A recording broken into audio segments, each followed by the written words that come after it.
부활주일, 사랑하는 여러분, 세상에 살아가는 사람들이 자신의 몸에 쏟는 수고의 반만이라도 우리 자신들의 영혼에 사용한다면 그 사람은 참 행복할 거예요. 다시 한번, 세상에서 살아가는 사람들이 자신의 몸에 쏟는 그 수고를 자기 영혼에 반만큼만 쏟는다면 그 사람은 참 행복한 사람. 자신에게 쏟는 그 힘을 자신의 영혼에게 쏟는다면 삶이 얼마나 행복해질까. 만약 우리 몸을 위해서 무엇을 먹을까, 그 다음에 뭘 마실까, 그 다음에 무엇을 입을까, 이런 염려만큼 어떻게 내가 어떻게 하면 고심하면 내가 어떻게 하면 구원을 받을 수 있을까, 내가 어떻게 하면 행복해질 수 있을까, 내가 어떻게 하면은 자아숭배, 내가 왕이었던 살아갔던 나를 버리고 진짜 내가 하나님을 주인으로 살 수 있을까, 이런 고심. 응? 그런 고심을 자신에게 한다면은 우리 성도들은 누구보다도 행복하고 아름다운 삶을 살 수 있어요. 근데 문제는 어떻게 해요? 그 자신이 육신에 쏟는 그 수고만큼 내 영혼을 위해서 쏟지 않는다는 거예요. 사랑하는 여러분, 아담 안에서 태어나 이 땅에 살아가는 모든 사람들은 써보세요. 자신의 양심에 있는 죄악을 가리기 위해서 써보세요. 멋진 색깔을 덧칠한다. 아담 안에 태어나서 이 땅에 살아가는 모든 사람이에요. 저도 마찬가지였어요, 사실은. 그래서 그 모든 사람들은 자신의 양심에 걸리는 죄악들을 가리기 위해서 어떻게 합니까? 얼마나 많은 걸 덧칠하는지 몰라요. 저도 사실요, 엄청 덧칠 많이 했습니다. 그 말은 뭔 말이지? 세상 것으로 나를 증명하려고 굉장히 많은 걸 덮었어요. 덧칠을 한다는 그 말에 제가 설교를 준비하다가 모로코가 생각났어요. 여러분, 북아프리카 위에 보면은 그 모로코라는 나라가 있는데 이 나라는 어떻게 해요? 그냥 집 색깔이 하얀 색깔, 파란 색깔로 해놨어요. 그러니까 대문이고 이런 데는 파란 걸로 칠하고 지붕 위에는 하얗게 칠했다고. 그래서 지중해 연안에 있는 이 모로코라는 나라는 정말 아름다워요. 그래서 뭐 여행객들이 굉장히 많이 가죠. 우리나라 화폐로 따지면 뭐 한 25대 30대 1 정도 되더라고. 우리나라 뭐 1,000원이면 그 나라는 어마어마한 돈인 것 같아. 그러니까 경비도 싼 데다가 모로코로 가는데 그 아름다운 그 집들의 팬티예요. 전부 다 팬티입니다. 그런데 제가 유튜브로 그걸 봤더니 매년마다 그 페인트칠 덧칠을 하는 거야. 그러니까 멀리서 보기에는 그렇게 아름답고 파란색이고 하얀색이고 너무 아름다워요. 지중해하고 같이 이렇게 섞어서 보면. 그런데 같이 그 골목솔목 들어가서 보니까 세상에 그 페인트칠을 덧칠하다 보니까 거의 한 10cm가 두께가. 마치 여러분 우리 인생에 저와 여러분 삶에 얼마나 많은 것을 덧칠하는지 몰라요. 이 땅에 살아가는 사람들이 솔직하게 자기 존재의 그 완악성과 그런 부족한 걸 내놓지 않고 얼마나 많은 걸 세상 걸로 덧칠을 하는지 모른다는 거예요. 사랑하는 여러분, 우리는 이 모든 덧칠한 자신을 어떻게 해요? 벗겨내야 됩니다. 하나님은 십자가는 뭐냐면요, 우리가 덧칠해 놓은 이 모든 걸 다 벗깁니다. 그러니까 자기 존재가 드러나니까 처음에는 부끄러운 거지. 창피하죠. 하나님이 우리를 벗겨내니까 내 옛 본질이 나타나잖아요. 그러니까 내가 창피해요. 그러나 그 십자가, 그 고난, 그 어려움을 어떻게 해요? 견뎌내고 그걸 통과하고 나면 진정한 평강과 기쁨과 말할 수 없는 희열이 나한테 와요. 다시 말해 한마디로 하면 행복해져요. 그 덧칠한 게 없어도 그렇게 상황이 어려워도 어떻게 합니까? 행복합니다. 감사해요. 사랑하는 여러분, 우리는 우리 자신을 덧칠하면 안 됩니다. 자신이 어떤 존재인지를 솔직하게 고백해야 돼요. 그게 용기 있는 자예요.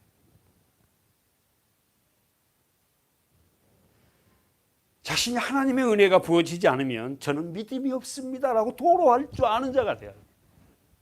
저 자신부터도 목회자라 해서 믿음 있는 게 아니지 않습니까? 얼마나 많은 터치를 합니까? 솔직한 이야기로. 그렇잖아요. 그러나 하나님의 은혜가 저에게 부어지지 않으면 저는 믿음이 없다고 날마다 고백하는 그런 목회자가 되고. 사랑하는 여러분, 고통의 육신의 기나긴 겨울이 있기에 어떻게 합니까? 봄은 아름답습니다. 그렇게 다 죽어가던 나무들에게 뭐가 났어요? 예, 새싹들이 났어요. 꽃이 피었습니다. 정말 예뻐요. 그렇죠? 그 생명이 움트는 거. 고통스러운 육신의 겨울이, 써보세요. 육신의 겨울이 있기에 봄은 아름답다. 한번 이렇게 써보세요. 겨울이 있기에 봄은 아름답다. 그 겨울은 우리가 뭐예요? 영적으로? 고난, 역경.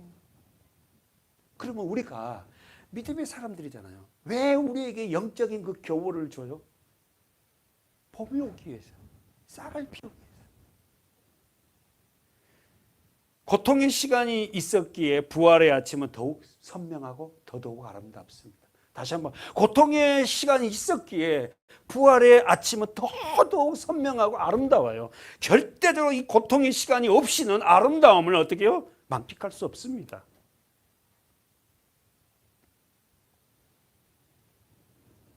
사랑하는 여러분, 하나님께서는 더욱 아름다운 기쁨을 누리게 하시려고 우리에게 고통을 허락하셨어요.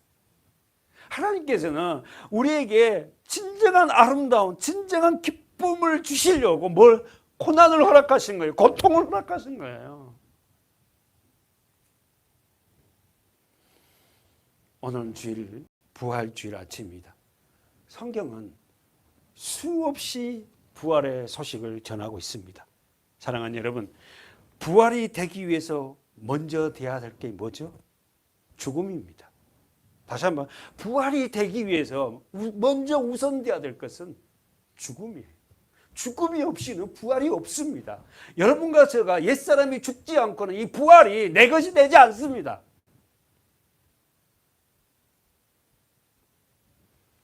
죽음을 맛본 자가 부활할 수 있어요. 옛사람이 죽지 않았다는 사실을 깨달은 자는 부활에 동참할 수 없습니다. 문제는, 다시 한번, 문제는 자신이 죽은 자인지 알지 못하기 때문에, 다시 한번, 자신이 죽은 자인지를 알지 못하기 때문에 부활의 소망이 없어요. 내가 죽는 자구나, 내가 점점 말씀 안에서 나를 통제하고 하나님 못하게 하고 나를 죽여가구나, 이 사실을 깨달은 자는 부활의 기쁨에 동참할 수 있습니다. 아멘.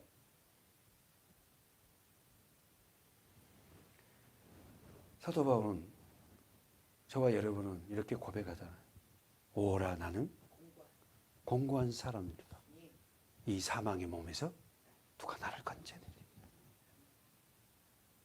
이 말을 우리가 설교 시간 들었습니다. 오라, 나는 공고한 사람이다. 이 뜻이 뭐다고? 오라, 나는 나쁜 사람이다. 나는 못된 사람이다. 이 사망의 몸에서 누가 나를 건져줘. 그랬을 때 지금 우리 주일학교 로마서 8장 1절부터 지금 암송하고 있잖아요. 뭐가 나오죠? 한번 봅시다. 로마서 8장 한번 보고 볼까요? 자, 로마서 7장 24절 시작. 오라, 나는 공고한 사람이로다. 이 사망의 몸에서 누가 나를? 오라, 나는 공고한 사람이로다. 이 말이요. 뭔 말이요? 나는 죽은 사람이로다. 나는 나쁜 사람이로다. 사도 바울은 그렇게 많은 학문을 가지고 있고 그렇게 집안이 좋고 얼마나 많이 배웠는지 여러분 잘 아시잖아요. 율법학자고 굉장한 학벌을 갖고 있는 그 집안, 그 자녀가 공개적으로 로마 교회에게 나는 나쁜 사람입니다. 나는 못된 사람입니다. 여러분이 나를 알듯이 나는 굉장한 외적으로는 화려하고 많이 아는 것 같지만 나는 공고한 사람이에요. 나는 나쁜 사람이에요. 이 사망의 몸에서 누가 나를 건져낼 줄 분은 없나요? 하고 소리쳐. 이게 용기 있는 자죠. 이 사망의 몸에서 나를 좀 건져줘, 이 말이거든요. 그러면서 우리가 알기는 뭡니까? 8장에 와갖고 그러므로 이제 그리스도 예수 안에 있는 자에게는 결코 정죄함이 없나니 이는 그리스도 예수 안에 있는 생명의 성령의 법이 죄와 사망의 법에서 나를 해방했다. 우리 수도 없이 배웠잖아요. 예수 안에 있는 생명의 성령의 법이 죄와 사망의 법에서 나를 해방. 지난주도 그래서 찬양했잖아요. 해방되었네. 죄와 사망의 법에서. 그럼 여러분 우리 배웠지 않습니까? 죄와 사망의 법이 뭐예요? 율법. 율법으로 살아가는 자는 어떻게 해요? 생명의 성령의 법을 소유하지 못해요. 그래서 그렇게 기쁨이 없는 거예요. 그렇게 감사하는 거예요. 그렇게 찬양하지 못하는 거예요. 죄와 사망의 법, 그 율법은 뭡니까? 수도 없이 여러분 들었잖아요. 하라는 것만 하면 되잖아요. 그 안에 있으면은 생명의 성령의 법으로 자유함을 살 수 없어요.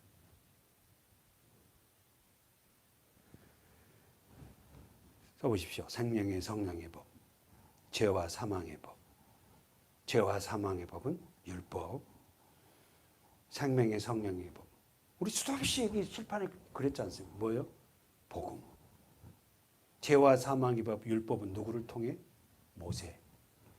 생명의 성령의 법은 누구를 통해? 예수. 그래서 여러분, 전쟁터는 바로 여러분 심령입니다. 아담 안에 태어난 모든 사람은요, 예수를 믿든 안 믿든요, 죄와 사망의 법으로 살아요.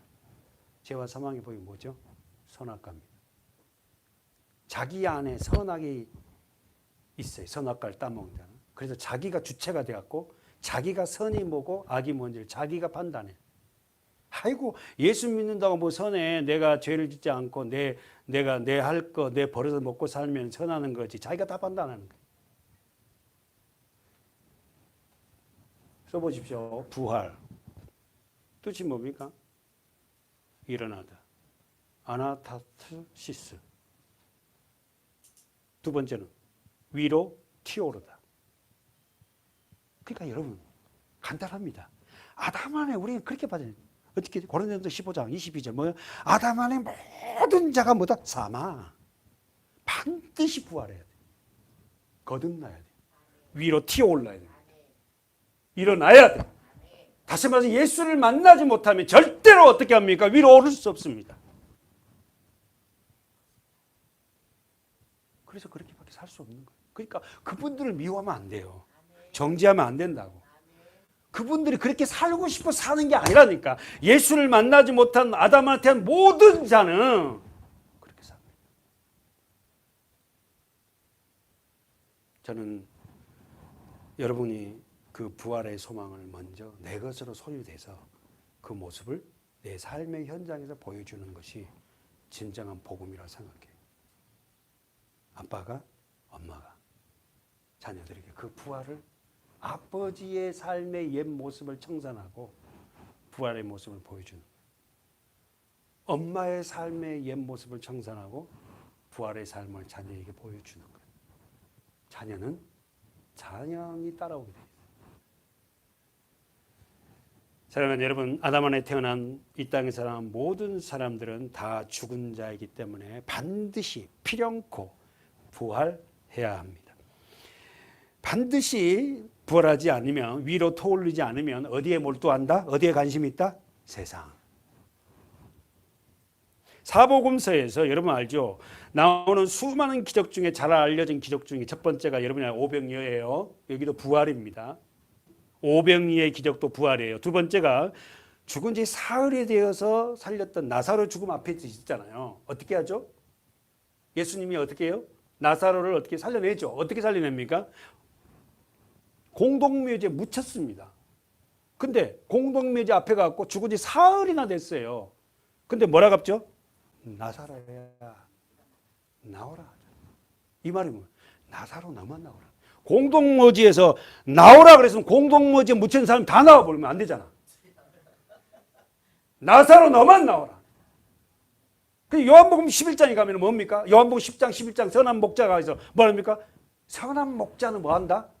양을 풀어놓고 각각 자기 이름을 부른대. 다시 한번, 예수님은 모든 양을 그냥 부르는 게 아니라 요한복음 10장에 보면 나는 선한 목자다. 그러면서 예수님이 설교하시는데 뭐냐면 선한 목자는 어떻게 한다? 양을 풀어놓는데, 풀밭에 풀어놓는데 어떻게 각각 그 이름을 부른다. 그래서 그 양들은 그 목자의 음성을 듣고 뭐한다? 따라온다. 여러분, 하나님이 우리 각각을 불러냅니다. 교회에 들어왔다고 다 구원받는 게 아니지 않습니까? 세 번째, 나인성 가부가 누가복음 7장에 한번 가볼까요? 나인성 가부. 외아들이 죽었어요. 누가복음 7장. 하나밖에 없는 아들입니다. 그리고 남편이 없어요. 근데 그 아들이 자기의 소망이었거든. 나인성에 있는 가부가. 근데 그 아들이 죽은 거예요. 세상. 그래서 그 아들이 죽었으면 어떻게 되죠, 여러분? 갖다 묻어야죠. 아무리 사랑하는 아들이라도요, 죽으면요, 그 집에서 같이 못 삽니다. 땅에 묻어야지. 아무리 사랑하는 우리 엄마, 우리 아버지라도 어떻게 같이 죽으면 같이 못 있어요. 갖다 묻어야 돼요. 그런데 나인성 가부가 외아들 하나밖에 없는 아들이 있었는데 이 아들을 애기중지하고 살다가 자기의 소망입니다. 근데 이 아들이 죽었어요. 나인성 가부 7장 11절에 볼까요? 누가복음 7장 11절에 시작. 그 후에 예수께서 나인이란 성으로 가실새 제자와 허다한 무리가 누가 동행한다고? 제자와 허다한 무리가 예수님을 따라다녀요.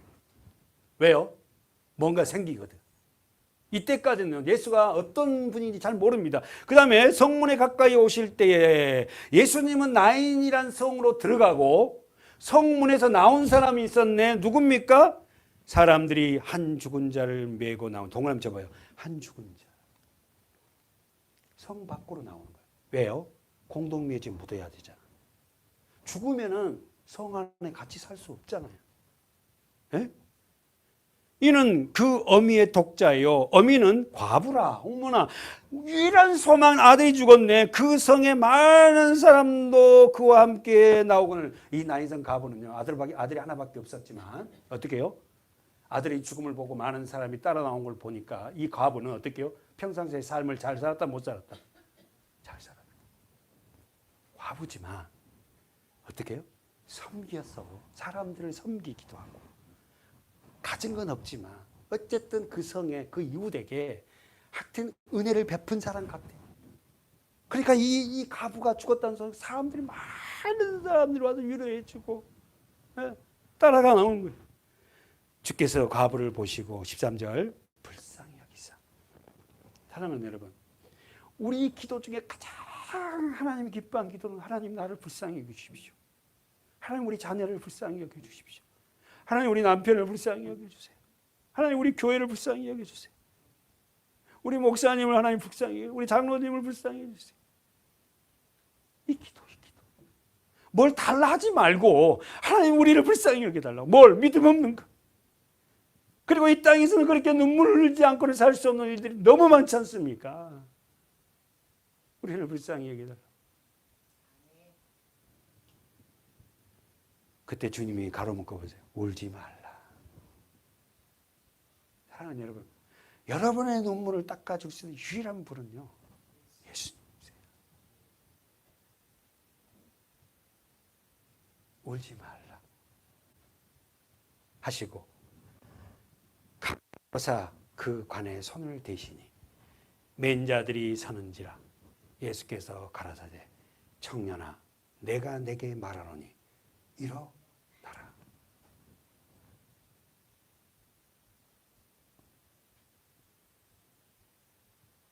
주님이 가까이 오셔서 죽은 자의 관에 손을 댔습니다. 그러니까 메고 간 자들이 섰어요. 예수께서 가라사대. 이 가라사대가 뭐예요? 말씀하시되. 그러면 여러분, 예수님이 첫 번째 말씀이 성경이 어디죠? 창세기 첫 번째 말씀이 어떤 말씀이에요? 창세기 1장이 뭐죠? 하나님이 가라사대 빛이 있어라. 가라사대가 말씀하시되 하나님이 말씀하시면 뭐가 있나? 창조가 있나요? 하나님이 말씀하시면 말씀이 여러분 심령으로 들어가면요, 여러분이 새롭게 변화됩니다. 그 빛이 뭐예요? 예수고 말씀이에요. 예수가 여러분에게 들어가면, 우리 자녀들에게 들어가면, 남편에게 들어가면 어떻게 해요? 빛으로 삽니다. 빛이 없다는 것은 어떻게 해요? 죽은 자예요, 죽은 자. 아담이 다 죽은 자잖아.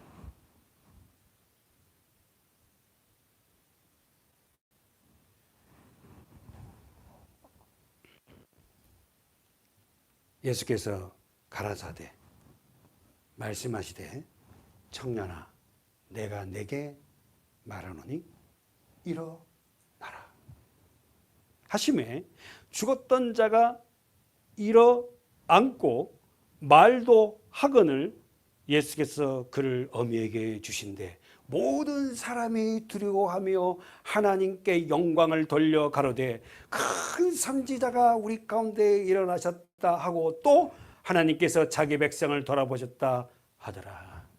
아멘. 사랑하는 여러분, 오늘도 하나님의 말씀이 빛이 우리 심령에 들어가면요 살아납니다. 좌절했던 그 마음이 회복돼요. 부정스럽고 불경스러웠던 그런 것들이 떠납니다. 예, 말씀이 우리 안에 들어오면 우리가 살아난다니까요.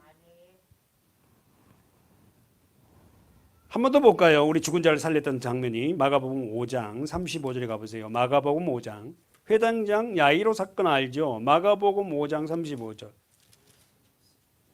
35절 보니까 마가복음 5장에 보니까 회당장 딸이 죽었어요. 이 딸이 몇 살? 12살이라. 그러면 여러분 회당장 알죠? 회당 뭐죠? 회당이 뭐예요? 우리나라 말하면 마을회관. 마을회관을 지키는 장. 응? 그 회당에서 뭐 했다? 직장 갔다 와서 마을회관에 모여서 뭐 했다? 거기서 예배 드리고 청창식하고 초대교 그랬잖아요.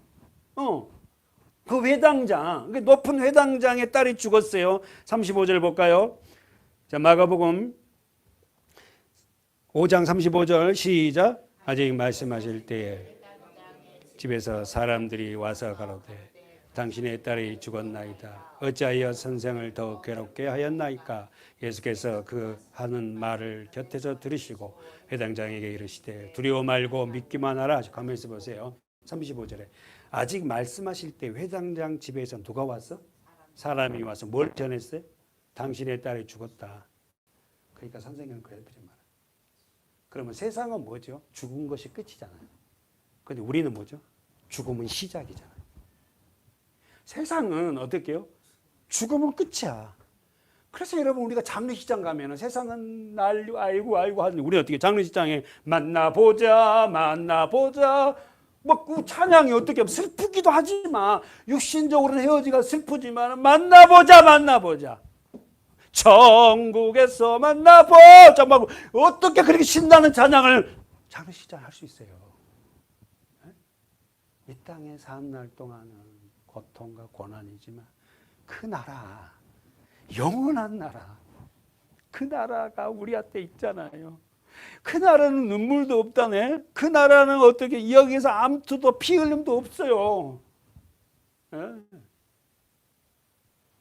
세상은 죽음은 끝이라 하지만 우리는 죽음은 새로운 시작입니다. 여러분이 영적으로 옛사람이 죽은 것은 끝이 아니라니까. 여러분을 하나님이 세상 방법으로 사지 못하게 하고 하나님 말씀으로 살려고 강압적인 어쨌든 여러분을 밀고 들어가는 것은 여러분을 힘들게 한 게 아니에요. 여러분 옛사람을 죽어야만이 새로운 생명으로 살 수 있어요. 근데 이렇게 살라 하지 않는다.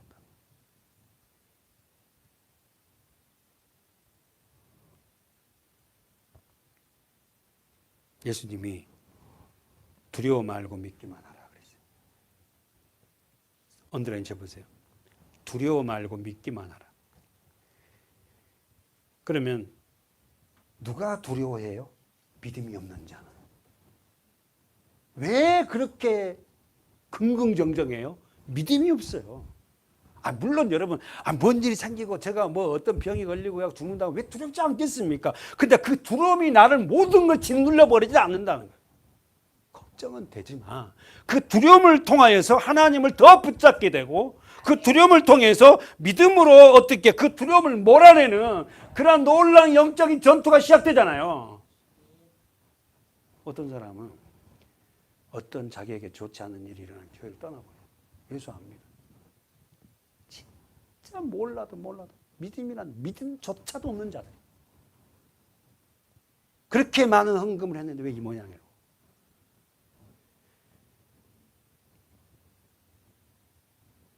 베드로와 야고보와 야고보의 형제 요한 외에 아무도 따라옴을 나는 여러분이 정말 예수님과 이렇게 영적인 베드로, 영적인 야고보, 영적인 요한처럼 가까이 하는 자 되십시오. 네? 멀리 있는 자 되지 말고 주님과 가까이 하는 자. 12제자 중에 특별하게 다 데리고 그 좁은 방에 12명을 다 데리고 들어가서 보여줄 수는 없잖아요. 좀 주님과 밀접한 관계. 들어가서 저에게 이르시되, 자 보십시오. 39절. 너희가 어찌하여 헌화하며 우느냐? 이 아이가 죽은 것이 아니라 잔다. 자면 어떻게 돼요? 권사님? 깨우면 일어나겠네 하시니 저희가 어떻게 해요? 비웃더라. 세상은 이렇습니다.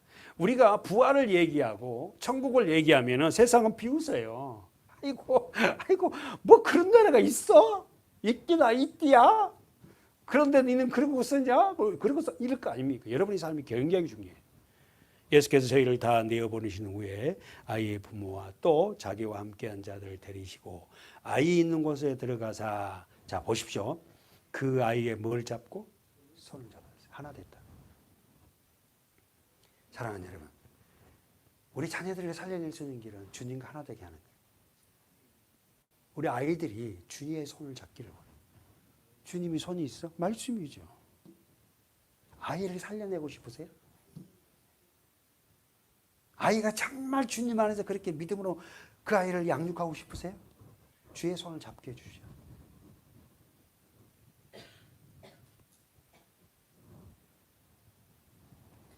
말씀하십니다.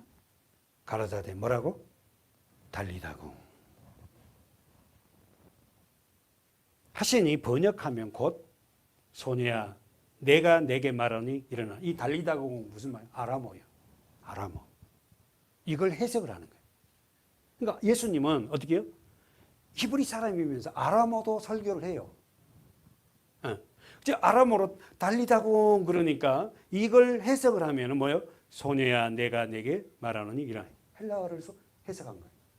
그 헬라어를 우리는 뭐예요? 한국말로 해석해서 이랬지만 소녀가 말씀하시니까 가라사대 쓰세요. 41절에 그 아이 손을 잡고 가라사대 동그라미 치세요. 말씀했어요. 뭐라고?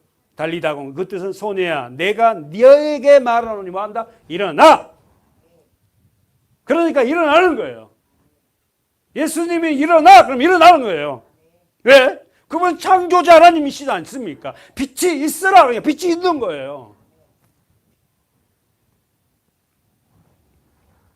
예수께서 자 소녀가 일어나서 뭐 했다?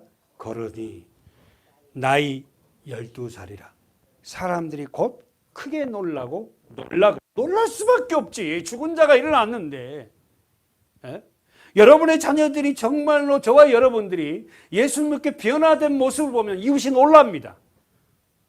어머나 저 사람 옛날에 저런 사람이 아니었는데. 요즘에 저 집 아들 이상해. 저 집 애들. 놀랍나도. 왜 그런 말을 못 들어요? 아직까지 우리가 부활하지 못해서 그래요. 살아나지 못했으니까. 예수께서 그에게 뭘라 합니까? 뭘 주라 합니까? 읽어보세요. 43절 시작. 예수께서 이 일을 아무도 알지 못하게 하라고 저에게만이 경계하시고 이에 소녀에게 뭘 주라? 먹을 걸 주라. 뭘 주라? 여러분에게 우리 자녀들에게 줘야 될 게 뭐예요? 먹을 것, 말씀을 먹이는. 세상에 육신의 것 많이 먹인들 그것이 중요. 그게 필요 없다는 아니지만 더 더 중요한 건 먹을 것을, 이 양식을 먹이라는 말씀을. 그래서 여러분 어릴 때는 율법적으로요, 말씀 암송 못하면 밥 주지 말아버려요.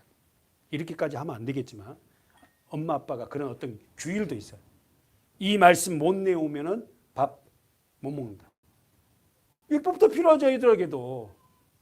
어? 억지로라도 해야겠끔 하고. 사랑하는 여러분, 오늘 우리 자녀들과 살릴 수 있는 유일하게 어떻게 한다? 예수님의 손을 잡는 거예요. 그렇다면 여러분 한번 질문해 봅시다. 죽는 자들이 살리시는 예수님의 공통점이 있었습니다. 뭐였죠? 오늘 다 보지는 않았지만 야이로의 딸 나사로, 그 다음에 나인성 가부의 아들, 이 모든 죽은 자를 살리시는데 공통점이 있잖아요. 뭐예요? 그렇죠, 말씀. 가라사대 말씀하셨어요. 일어나라, 일어나라. 청년아, 일어나라. 달리다공, 소녀야, 일어나라. 나사로 문 앞에서 나사로야, 나오라. 그러니까 여러분, 성경이 지금 말하고자 하는 건 뭡니까? 하나님이 말씀하시면 일어난다, 살아난다. 우리를 살릴 수 있는 게 유일한 길은, 저와 여러분이 사는 유일한 길은 하나님의 말씀이 우리 안으로 들어오는 거예요. 아멘입니다. 우리 자녀들이 살릴 수 있는 유일한 길은 말씀을 그들에게 쥐어주는 거예요. 지금 아이들은 아빠가 너무 위협적이고 그럴 때 말씀할 때 무서워서 아빠가 원망스러울지 모르지만 나중에 커서는 아빠를 압니다. 그리고 지도 결혼해서 자녀 놓으면 아빠에게 배웠던 거, 엄마에게 배웠던 거, 지 자녀들에게 또 합니다.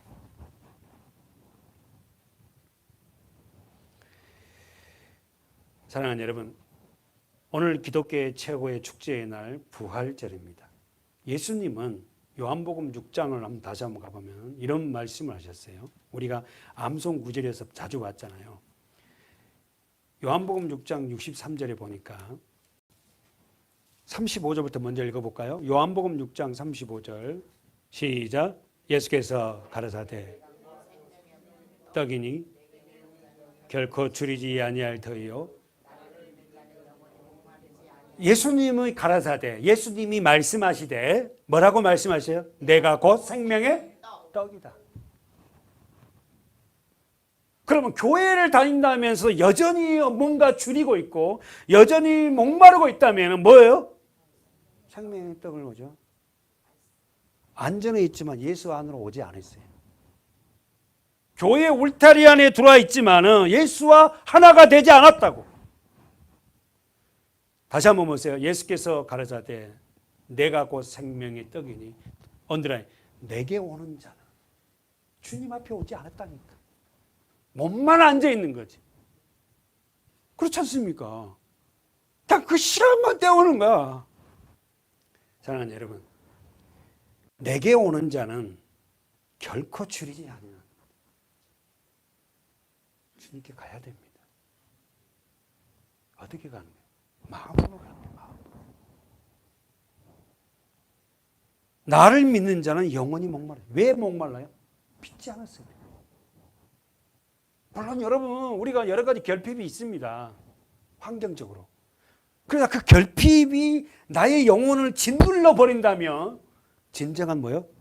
예수를 믿지 않는 거예요. 믿음 없어요. 63절로 넘어가 보세요. 우리가 자주 보는 말씀이에요. 성경 많이 동그라쳐 있죠? 시작. 살리는 것은 영이니 육은 무익이니라. 내가 이르는 너희에게 이르는 말이 영이요 생명. 간단. 살리는 유일한 길은 뭐다? 영이고 생명이다. 그러면은 다시 한번 살리는 것은 영이고 내가 너희에게 이르는 말이 영이라 그랬으니까 뭐죠? 살리는 건 말씀이에요. 말씀은 뭐다? 영이고 생명이다. 다시 한번 보세요. 말씀이 영이고 생명이다.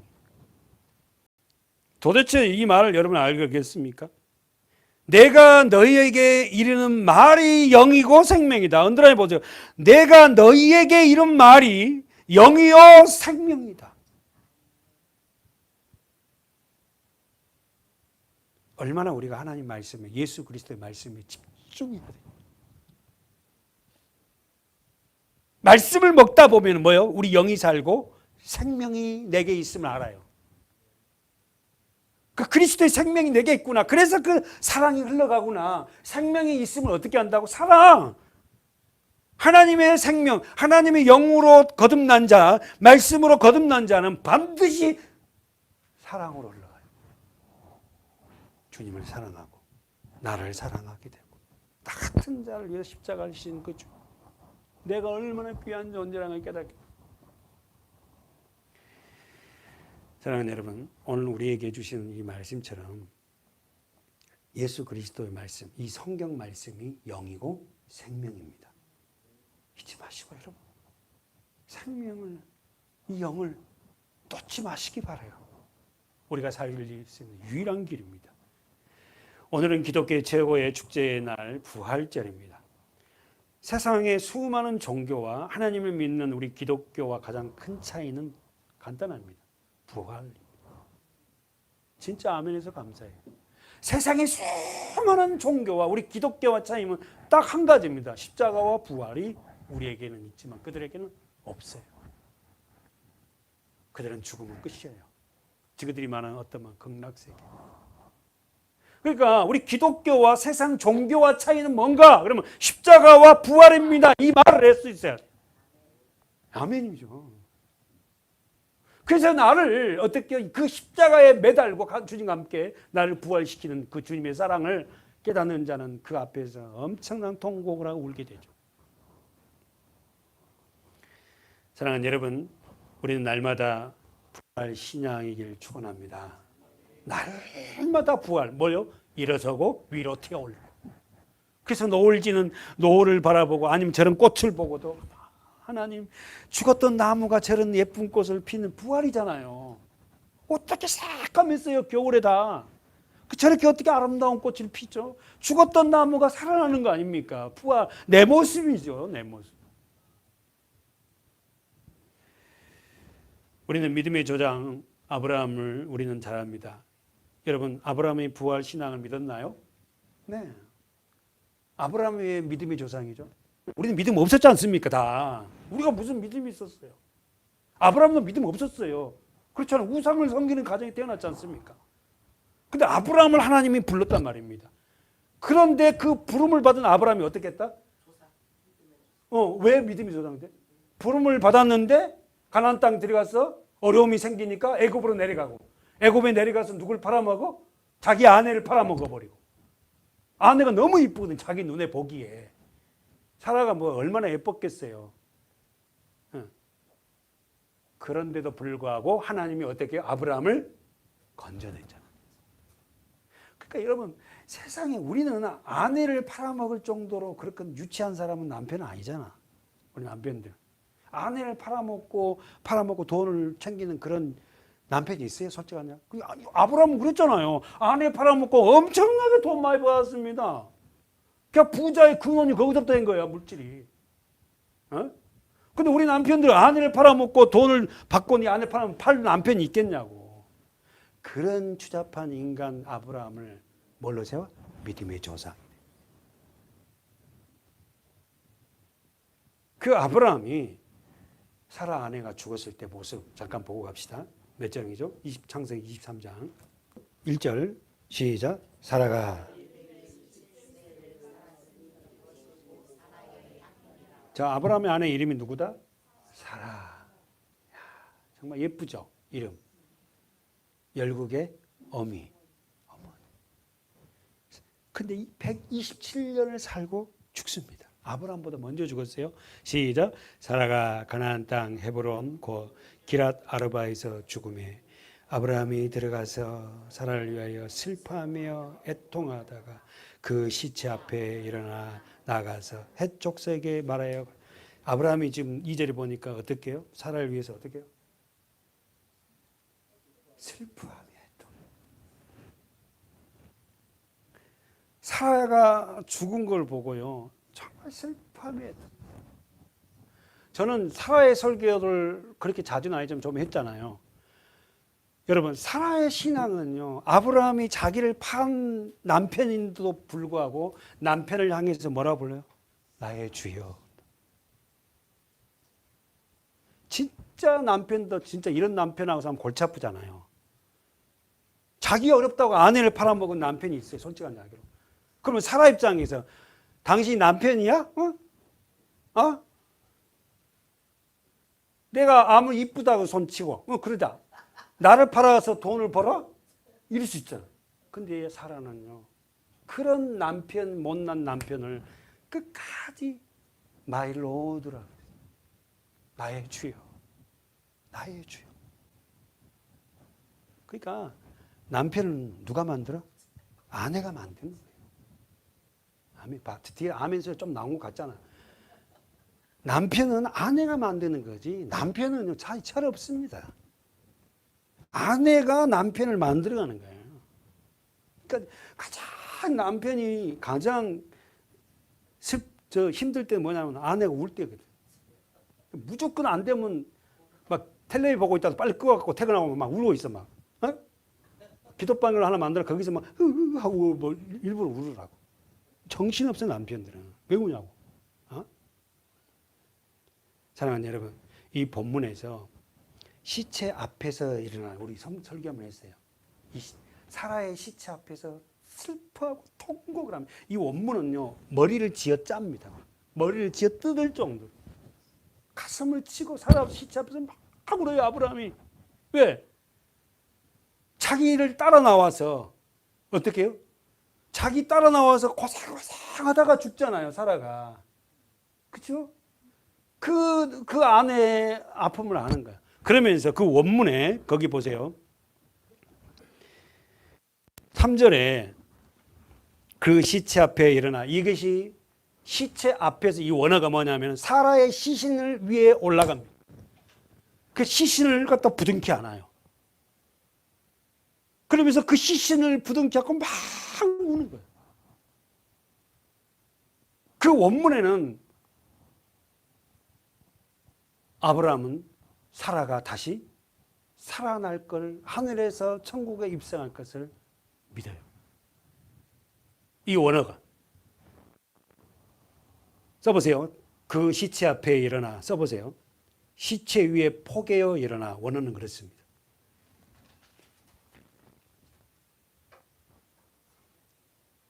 창세기 23장 3절에서 그 시체 앞에 일어나, 이 원어가 시체 위에 포개어 일어나. 이 말은 여러분, 그 죽은 자와 하나 됐다는 거예요. 다시 말해서 우리는 부활을 왜 체험하지 못하냐면은 사랑하는 아내와 진짜 하나 되지 못해서 그래요. 사랑하는 남편과 사랑하는 자녀들과 하나가 되면, 그들과 포개어지면 우리가 어떻게 해요? 그 자녀가 살아납니다. 부부간에도 진짜 하나가 되면요, 포개어지면 부부가 살아나요. 저는 사실 부부 세미나를 한 번도 한 적은 없지만은 저 설교 중에는 가정 설교가 좀 담기고 싶어요. 왜? 가장 중요한 게 가정이잖아요. 그렇지 않습니까? 그래서 저는 설교를 하다가, 준비를 하다가, 가정은 아름다운 텃밭이다. 우리 자녀들이 심겨져 있잖아. 그 텃밭에 자라난, 심겨진 그 식물들은 뭘 먹고 자라? 그 부모의 사랑, 부모의 그 삶을 보고 자라나거든요. 그래서 그 자녀들도 그렇게 또 아빠 엄마의 삶을 사는 거예요. 그래서 믿음 안에 처음에 그렇게 결혼을 한다는 것은 얼마나 축복인지 몰라. 교회가 이 일을 반드시 가르쳐야 되고, 우리는, 가정들은 그 일을 실행해야 됩니다. 아멘. 두 번째로 가봅시다. 열왕기 상 17장으로 가볼까요? 예, 17장 17절부터 시작. 이 일 후에 그 집 주모되는 여인의 아들이 병들어 증세가 심히 위중하다가 숨이, 누가 죽었어요? 여인의 아들이 죽은 거예요. 어린 아들이 죽었어요. 이 여인이 엘리야를 극진히 대접하거든요. 엘리야가 이게 순방을 하잖아요. 그 동네 순방하면 자기 집에 모시고 방을 내드리고, 그 다음에 식사를 대접하고, 끝까지 대접하는데 그 집 아들이 죽은 거예요. 이 아들을 엘리야가 살려냅니다. 어떻게 살려내죠? 죽은 아들을 데리고 와서 어떻게 하죠? 엘리야가 포개집니다. 죽은 아들하고 엘리야가 포개죠. 여러분, 우리 자녀들을 살릴 수 있는 유일한 길은요, 우리 부모가 그 아들과 포개지는 거예요. 믿음을 소유한 아버지, 엄마가 그 자녀를 하고 함께 포개져야 돼. 그래야지 자녀가 사는 거예요.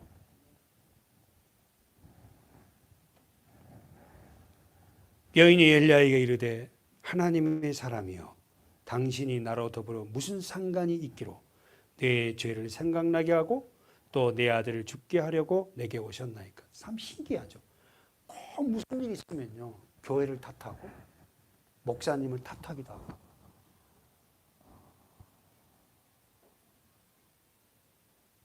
엘리야가 가로되 자 보십시오. 저에게 말합니다. 가로 묶어 보세요. 그 아들을 달라 하여 그를 그 여인의 품에서 취하여 안고 어디로 들어가요? 자기의 거처는 어디로 올라가?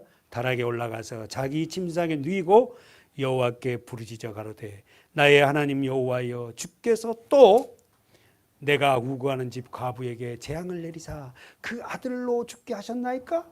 하고 그 아이의, 자 언제나 여러분이 동그라미 쳐 있죠. 그 아이 위에 몸을 3번 펴서 엎드리고 하나 됐다는 거예요. 죽은 아이하고 엘리야하고 포개지는 겁니다. 이거는 구약이니까 문자적이지만 영적으로는 마음으로 하나 되잖아요. 죽은 내 남편과 죽은 내 아내와 영적으로 죽어있는 내 남편과 하나 되면 이 남편이 살아납니다. 죽은 아내가 어떻게 해요? 남편을 통해서 어떻게 포개지면 남편 다니는 교회 따라 나오게 돼 있어요. 죽은 내 아들이, 죽은 내 자녀가 반드시 포개질 때에 그 아들이, 그 딸이 살아납니다. 그러면 여러분 자녀들 중에 아직까지 예수를 모른다고 하면은 그것은 여러분에게 문제가 있잖아요. 여러분이 그 자녀에게 포개져야지요. 아니면 두 번째로 아직 그 자녀가 포개지고 있는데 하나님의 때가 아직 아니라서 지금 현재 일어나고 있지 않지만 언젠가는 분명코 계속 이 포개진 삶을 살아갈 때 하나님이 이 딸을, 이 자녀를, 이 아들을 살려낼 거거든요. 아멘이지. 그래서 나는 그래요. 우리 아이들 아무리 야단친다 해서 아이들 말 안 듣습니다. 엄마가 잘못했어. 아빠가 잘못이야. 아빠 용서해줘. 엄마가 잘못했어.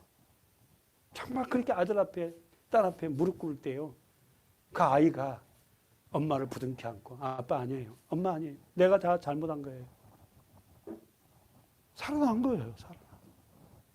그래서 가정이 그런 믿음의 가정으로 세워져 가고. 그래가지고 그 자녀들이 믿으면서 밝게 자라가는 거 보면 그것을 본 목회자의 마음은 얼마나 기쁘고 성취감이 있겠습니까? 사랑하는 여러분, 그 아이 위에 몸을 3번 펴. 여러분 우리 3이라는 숫자 배워서 완전세. 3번만 하라는 게 아니야. 300번도 하라면 해야지. 3번 펴니까 나 3번만. 한 번이다. 2번이다. 마지막이야. 안 돼갖고 막 그냥 또 그냥 그러지 말고요. 3이라는 숫자는 성경에서 완전수. 아이가 굴복할 때까지 하나님이 허락하실 때까지 수십 번 하라. 네 육으로 하려 하지 말고. 그러니까 부모가 은혜를 받고요. 부모가 믿음의 사람이 돼야 돼요. 육신적으로 해갖고 아이 변하지 않습니다. 여호와께 부르짖어 가로되 하나님, 나의 하나님 여호와여. 언제란 지세요? 나의 하나님 여호와여. 여러분은 하나님을 나의 하나님으로 고백하시오. 아멘. 나의 하나님, 나의 하나님. 원컨대 이 아이의 혼으로 그 몸에 돌아오게 하옵소서. 할렐루야. 우리 자녀들을 살려주십시오.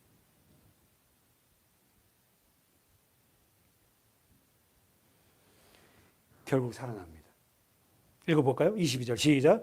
여호와께서 엘리야의 소리를 들으시고 그 아이의 혼을 몸으로 돌아오고 살아난지라. 엘리야가 그를 안고 그 아이를 안고 다락에 에서 방으로 내려가서 그 어머니에게 주며 이르되 보라 내 아들이 살아났느니라. 여인이 엘리야에게 이르되 내가 이제야 당신은 하나님의 사람이요 당신의 입에 있는 여호와의 말씀이 진실한 줄 아노라 하니라. 엘리야 입에 뭐가 있다고? 말씀. 부모는요 자식이 살아나면요 못할 게 없고 그 이상의 행복감이 뭐가 더 이상 필요하겠습니까? 그렇잖아요. 우리 한 번 더 하고 가볼까요? 사도행전 20장 가볼까요? 사도행전 20장 7절 시작. 안식 후 첫날에 우리가 떡을 떼려 하여 모였더니 바울이 이튿날 떠나고자 하여 저에게 강론할세 말을 밤중까지. 바울이 언제 떠난다고? 내일 떠나요. 어디로 떠나요? 예루살렘. 왜요? 잡히러 갑니다. 바울은 예루살렘에 가서 잡히고요. 이제 제수의 몸으로 죽어요. 단두대서 목이 잘립니다. 알고 갑니다. 왜? 성령이 가라 그랬어요. 근데 바울이 보세요. 7절에 보세요. 20장 7절. 안식 후 첫날, 안식일 날이 구약에는 이때는 지금 무슨 요일이에요? 토요일이에요. 안식 후 첫날이니까 무슨 요일이에요? 주일이에요. 안식일이 토요일이고 안식 후 첫날이니까 무슨 요일? 지금 주일이에요. 우리 주일. 그렇죠? 그 주일날에 설교를 오랫동안 강론을 해요. 구약 성경을 가지고 바울이 구약 학자잖아요. 설교를 오랫동안 강론을 해요. 왜 강론을 오랫동안 해요? 내일 떠나거든. 어디로? 예루살렘으로. 그런데 성령이 이미 바울에게 예루살렘에 가면 너는 잡힌다. 그리고 너는 죽는다. 이 얘기해줘요. 그러니까 원래 밀레도에서 어떻게 해요? 이 목회자들이 못 가게 하잖아요. 바울 선생님 가지 마십시오. 예루살렘 가면 죽는답니다. 그러니까 어떻게 해요? 바울이 야단치잖아. 하나님이 가라는데 너희들이 막지 마라. 참 어떻게 죽음을 보고도 담대할 수 있을까? 자, 그걸 봅시다. 8절에 큰 소리로 시작. 우리의 모인 윗다락에 등불이 많이 켜졌는데 유두고라 하는 청년이 창에 걸터 앉았다가 깊이 졸더니 바울이 강론하기를 더 오래 하며 졸음을 이기지 못하여 3층 누에서 떨어지거늘 일으켜 보니 죽었어요. 누가 죽었어요? 유두고. 왜 죽은 거야? 졸다가 죽어버린 거야. 졸다가. 바울도 문제라. 무슨 설교를 그렇게 길게 하냐고. 목사님은 문제잖아. 그게 설교가 너무 그러니까 애들이 그냥 졸아. 근데 바울 입장에서 내일 떠나잖아. 그거 진짜 다시는 못 봐요. 자기는 이 땅의 삶을 마감한 지 알거든. 그러니까 마지막 죽음을 놓고 바울이 할 수 있는 건 뭐예요? 어쨌든 복음을 구약 성경을 풀어서 예수를 가르치려고 하잖아. 결국은 여러분 이 유두고가 죽은 이유는 첫 번째 바울의 설교가 길었고 두 번째는 뭐죠? 창틀에 걸터 앉은 거예요. 저 뒤에 걸터 앉은 거예요. 그러니까 저 뒤에 걸터 앉아 놓으니까 어떻게 해요? 앞에 앉으니까 걸터 앉아 놓으니까 어떻게 해요? 졸아. 자리가 엄청 중요하다. 막 춤을 튀는 걸 보아도 앞에 앉으면 좋을 수가 없지. 그러니까 여러분 오늘 우리가 바울의 입장에서는 자기가 이제는 마지막이니까는 밤새도록 강론을 해요. 강론. 여러분 강론이 뭐죠? 우리가 지금 설교 강론하잖아요. 성경을 한 절 한 절을. 바울이 이런 설교를 했다. 구약 성경. 그때 바울 때는 신약 성경이 없었잖아. 그러니까 구약 성경 갖고만 이렇게 가르치는 거야. 뭘? 예수를. 그 바울의 설교는 딱 두 가지입니다. 예수 그리스도 심판과 죄예요. 자, 그래서 어떻게 합니까? 자, 어떻게 하죠? 떨어졌어요. 떨어졌어요. 그랬더니 읽어보세요. 10절 시작. 바울이 내려가서 그 위에 엎드려 그 몸을 안고 말하되 떠들지 말라. 생명이 저에게 있다 하고 올라가서 떡을 떼어 먹고 오랫동안 곧 날이 새기까지 얘기하고 떠나니라. 사람들이 살아난 아이를 데리고 와서 위로를 적지 않게 받았다. 여기서 우리가 10절에서 바울의 살리는 아이를 유두고를 살리는 모습이 뭡니까? 떨어졌단 말을 듣고 바울이 1층으로 내려갔어요. 그래서 어떻게 해요? 내려가서 뭐 했어요? 10절에 그 위에 엎드려. 이게 뭐죠? 아까 포개지는 거. 바울이 죽은 유두고 위로 포개졌다고. 자, 결론은 뭐죠? 그의 죽음을 누가 가져가? 바울이 가자. 더 나가서 예수. 여러분과 제가 포개질 때 누구하고? 예수하고 말씀하고. 그래서 나의 뭐요? 육신적인 이 모든 것들을 누가 가져가? 예수가 가져가신 거예요. 그리고 그가 십자가에 죽으시고 우리를 부활시킨 거예요. 여러분 오늘 우리가 예수와 하나 되어야 돼. 예수님과 포개져야 됩니다. 그 예수님 말씀이 내게 신앙이 돼야 되고, 그러니까 주의 말씀을 믿게 하지 못하고 주의 말씀을 의심스럽게 만들고 주의 말씀과 포개지지 못한 이 어둠의 세력을 우리는 이겨내야 돼요. 사랑하는 여러분, 바울이 내려가서 그 위에 엎드려 그 몸을 안고 그 위에 엎드렸어요. 죽은 유대교와 하나가 되듯이 예수님과 저와 여러분이 하나가 되면 우리는 살아납니다. 우리는 다 영적으로 죽은 자 아니었습니까? 사랑하는 여러분, 오늘 본문에서 예수님은 부활의 목격자들이 나왔어요. 예수님은 십자가에서 죽으시기 전에 수도 없이 이야기했습니다. 마태복음 가보세요. 20장 17절, 18절, 19절 시작. 예수께서 올라가실 때에 12제자를 따로 데리고 길에서 이르시되 보라, 예루살렘으로 올라가노니 인자가 대제사장들과 서기관들에게 넘기우매 저희가 죽이기로 결론하고 이방인들에게 넘겨주어 그를 능욕하여 채찍질하며 십자가에 못 박게 하리라 하시니 제3일에 예수님이 뭐라 그래요? 자기를 누가 팔 거고 대상이 누구다고? 대제사장들과 서기관들. 그리고 그들이 어떻게 누구에게 넘겨주기로? 이방인에게 이방인 누구예요? 로마 넘겨줘서 그들이 어떻게 해요? 로마인들이 예수님을 능욕하고 뭐한다? 채찍질할 것이라는 걸 다 알아요. 세상에 다 일어난 일들 다, 그리고 십자가에 죽고 제3일에 살아날 것까지. 우리는요, 죄송한데 우리 권사님이 목사님이 엄청 미련한 그 목사님이 알아. 그러면 나 권사님 얼굴 똑바로 못 쳐다볼 것 같아. 맨날 왜 미워하는데? 이러지 않고 나 쳐다도 안 볼 것 같아. 상대방이 내가 나를 이렇게 생각하고 부모도 나는 그 사람 쳐다도 못 볼 것 같은데, 예수님은 어떻게 해요? 누가 어떻게 무엇으로 능력을 통하면 어떻게 다 하시는 거다. 그래서 우리는 뭐 패션 오브 크라이스트 보면서 그 십자가에 그 채찍질이 이게 뼈다구가 들어가고 나비 들어가서 예수님 몸을 에다 찍어갖고 당기면 십자가에서 몸이 살점이 떨어져 나가잖아요. 그 영화 보고 다 막 울고 막 이렇게 했잖아요. 제자들이 믿지를 않아요. 그 십자가를 주님이 나를 위해서 지시겠다. 본문 보고 우리에게 마칩시다. 오늘 본문 요한복음 20장 19절.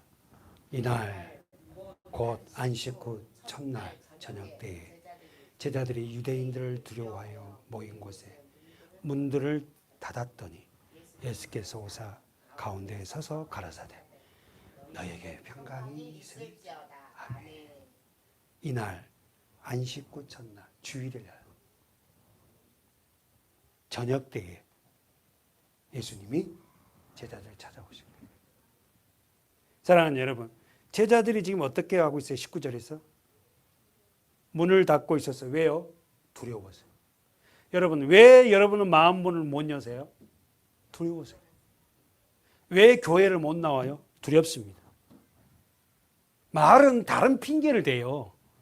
그러나 교회 와서 말씀을 들으면 자기 존재가 드러나잖아요. 솔직한 이야기로 자기 존재가 드러나는 게 두려운 거예요. 그 목사님은 뭐 그렇게 설교를 합니까? 하고 막 대놓고 그러죠. 제가 한 게 아니에요. 성령께서 여러분의 심령을 드러내요. 네가 어떤 존재인지 아니? 그걸 통과해야만이 부활할 수 있습니다. 아픔이 없이 어떻게 성숙하냐고. 그렇지 않습니까? 우리 자녀들 아픔 없이 성숙이 합니까? 그 아픔만큼 성숙하더라고.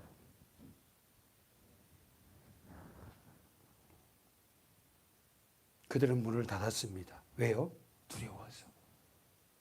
근데 주님이 오셔서 어떻게 얘기했어요? 너희에게 평강이 있을지어다. 야, 내가 살았어. 이제 걱정하지 마. 너희가 모든 거 다 해줄게가 아니에요, 여러분. 너희 필요한 거, 네가 요구한 거 내가 다 해줄게가 아니에요. 너희에게 평강이 있을지어다. 이 평강은 여러분이 알듯이 샬롬, 평안이에요. 그러니까 여러분, 주님이 우리에게 들어오지 않으면 우리 마음이 평강이 없어요. 불안합니다. 평안하지 않아요. 예수가 우리 안에 들어올 때 평안해요. 그러면서 예수님이 22절 보세요. 21, 22절 다 같이 20절부터 볼까요? 이 말씀을 하시고 손과 옆구리를 보이시니 제자들이 주를 보고 기뻐하더라. 예수께서 또 가라사대 너희에게 평강이 있을지어다. 아버지께서 나를 보내신 것 같이 나도 너희를 어디로 보내요? 세상으로, 가정으로, 할렐루야, 직장으로. 이 말씀을 하시고 저희를 향하여 뭘 내셔서 숨을 내쉬며 가라사대 성령을.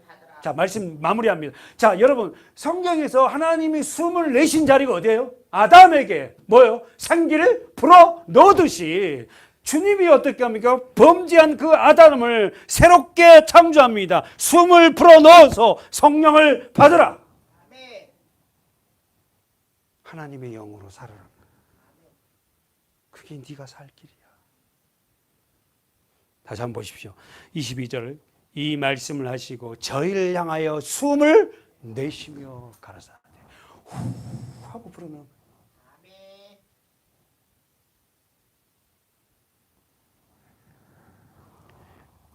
너희가 네 죄든지 사하면 사하질 것이요 네 죄든지 그대로 두면 그대로 쓰리라. 할렐루야.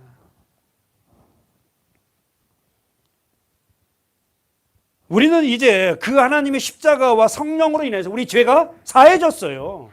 사해진 자가 어떻게 합니까? 세상에 나가서 그 복음을 전할 때 우리의 말을 통하여서 듣는 자도 그들도 죄가 사해지겠다는 거예요. 우와, 엄청난 특권. 여러분과 제가 입을 다물고 있으면 안 돼요. 내뱉어야 됩니다. 왜? 우리가 죄가 사해졌잖아요. 십자가의 은혜로 성령이 내게 들어왔어요. 그 자는 견딜 수 없이 이 주님을 뱉어내기 시작합니다. 토해내기 시작해요. 말하기 시작합니다. 사랑하는 여러분, 오늘 우리에게 주시는 이 부활의 놀라운 현장, 예수님은 제자들에게, 두려워하는 제자들에게 말씀하시면서 어디로 모이라 하죠? 갈릴리로 가라. 거기서 만나자. 여러분, 그렇게 만나자 했는데 결국 베드로는 갈릴리 가고 뭐 했어요? 말씀을 다 잃어버리고 고기 잡고 있는 거예요. 또 엔딩. 밤새도록 한 마리도 고기를 못 잡는 그 얘기. 왜 고기를 못 잡아? 정신을 고기 잡는 있는 데 아니야, 사실은. 주님한테 있는 거, 주님한테. 그에게 나타나서 되게 부르잖아요. 그래서 어떻게 합니까? 물고기를 잡게 하고 153마리. 그들에게 뭘 챙겨줬어요? 아침상을 주님이 챙겨주고 밥을 먹이잖아요. 너 왜 그런 일 안 하고? 그러니까 여러분, 목회자도 할 수 있는 유일한 게 이건 성경 말씀을 먹이면 되는 것 같아. 아무리 권면하고 아무리 뭐 이거 뭐 안 되는 것 같아. 말씀을 먹이면 성도들은 먹고 회복되더라고. 오늘 우리는 갈릴리로 가야 됩니다. 갈릴리는 어떤 곳이다? 제자들은 예수님을 처음 만난 곳이고, 다시 한번, 여러분의 영적인 갈릴리가 다 있어요. 예수님은 부활하셔서 제자들에게 갈릴리로 가라. 거기서 다시 만나자 그랬거든. 갈릴리가 예수님과 만나서 사역을 처음 시작하는 곳이에요. 다 제자들이 거기서 부름을 받았지 않습니까? 거기가 다. 그리고는 그 갈릴리는 어떤 곳이다? 소외받은 땅이었어요. 아주 천대받고 소외받은 그곳에 오셔서 주님이 그들을 부르시고 그들을 제자 삼으셔서 그들을 통하여서 어떻게요? 세상의 복음을 전하듯이 저와 여러분이 그 주님이 처음 만난 그 자리가 어디냐는 거예요. 그 영적인 갈릴리가 어디냐는 거예요. 그곳으로 가야 된다는 겁니다. 거기서 다시 시작하자는 겁니다. 오늘 부활주일날 우리는 그곳으로 갑시다. 기도하겠습니다. 하나님 아버지, 오늘 우리에게 이런 부활의 기쁨을 주심을 감사합니다. 하나님, 우리 모두가 그 영적인 갈릴리로 가서 주님과 함께하는 놀라운 은혜를 회복하는 부활의 아침이 되게 하여 주시옵소서. 예수님의 이름으로 감사하며 기도하옵나이다. 아멘.